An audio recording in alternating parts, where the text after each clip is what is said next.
Bonjour, Morning Brief du 26 février 2018. Pour cette matinée, on a un commentaire marché pour la semaine précédente. Également, il y a le communiqué de la BCT en ce qui concerne la baisse, voire l'effondrement des réserves de change. Euh, Sinon, je cède la parole à Bassem pour commenter le marché durant la semaine dernière. Merci Chris, bonjour tout le monde. On commence par la séance du vendredi, une séance en vert, 0,46% pour la séance du vendredi. D'ailleurs, la semaine était la 7e semaine de hausse consécutive et l'indice il est déjà à 6,06 depuis le début de l'année. Pour le vendredi, la journée était marquée par plus que 1 million de dinars d'échanges sur le titre SLPT, sachant que ce sont plutôt des sorties de la part d'investisseurs étrangers qui ont vendu durant la semaine 94 000 titres. Si on ajoute ça aux 33 000 de la semaine dernière, on est à 127 000 titres au moins de 10 séances de bourse. En tout cas, le titre est reste l'une des meilleures performances de la semaine. Toujours lors de la séance du vendredi, on a le SPVIT quand même qui a grimpé de 3,45%, 8 dinars 690. C'est un titre extrêmement peu échangé. Il y a également Telnet Holding qui a touché son plus haut. On est à 8 dinars 120. Sachant que le titre a été même échangé à 8 dinars 130 durant la séance dans un volume important, 816 000 dinars. Côté baisse, Sotema, Cellcom et Electrostar. Pour toute la semaine, le Thun Index plus 1,36, donc c'est une semaine, comme on a dit, extrêmement positive, mais performance Eurocycle plus 9,4%, le titre reprend un tout petit peu les couleurs. On est à 33 dinars 100. Il y a également Artes, 7 dinars et 60 millimes Artes qui va tenir une communication financière le mercredi 28. Donc dans 2 jours.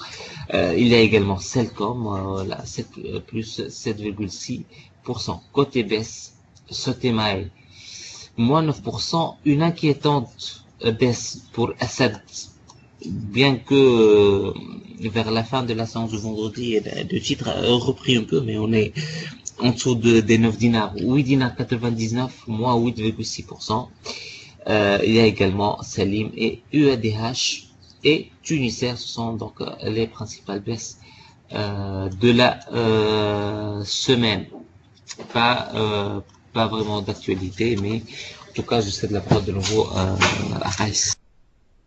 Merci Bassem. Il y a le communiqué de la BCT qui essaie de rassurer les opérateurs au vu de l'effondrement, en raison de l'effondrement des réserves de change à seulement 82 jours d'importation.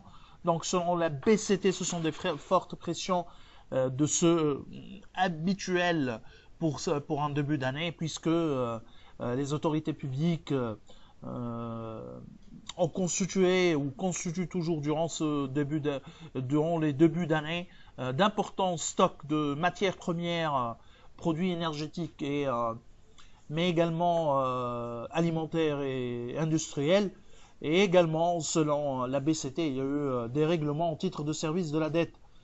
Donc, la BCT anticipe que pour les prochaines semaines, il y aura une reconstitution de ces réserves de change avec les exportations d'huile d'olive et des dattes, mais également les revenus des recettes touristiques, sans oublier le fait qu'il y aura les ressources de financement extérieures prévues dans le cadre euh, de la loi de finances 2018.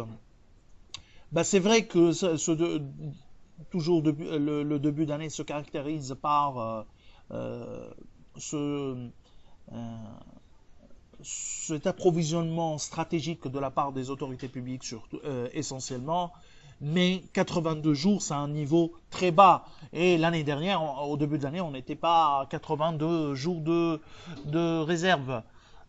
Donc, BCT, elle est optimiste. Nous, un peu moins, décidément moins par rapport à la BCT. Et surtout que, c'est vrai, cette année, il y aura des recettes exceptionnelles en ce qui concerne l'exportation d'huile d'olive et des dattes. Mais l'année prochaine, probablement, ça ne sera pas le cas. Donc, sans une vraie reprise des exportations, notamment les exportations du phosphate, donc des mines et du pétrole, la situation devrait s'aggraver et la Tunisie dépendra ainsi des ressources de financement extérieur. Donc, il faudra s'attendre probablement durant les prochains mois un glissement significatif du dinar tunisien. Donc c'est tout pour cette matinée qui calme, hein, début de semaine calme, du moins pour le moment. Je cède la parole aux participants s'ils ont bien sûr une question à poser ou des questions à poser. Donc apparemment il n'y a pas de questions pour cette matinée, donc je vous souhaite une bonne journée. Au revoir, à demain.